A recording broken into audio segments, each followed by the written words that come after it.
Итак, приз зрительских симпатий и 150 тысяч рублей. Медница это мир. Медница Томилова!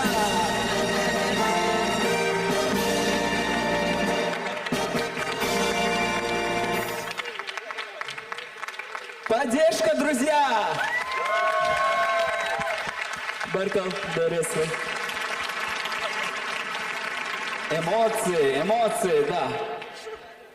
Итак, слово победителя в номинации «Народное признание». Маш Вогелер.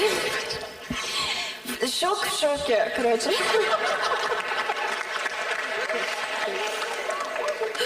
Sürece kamaseri dal etta bolmasera del reskalon yerme pacha ahton tergo yerna oksivarna Ayşat Ramzanana. Ona haberez dal alıştövçü.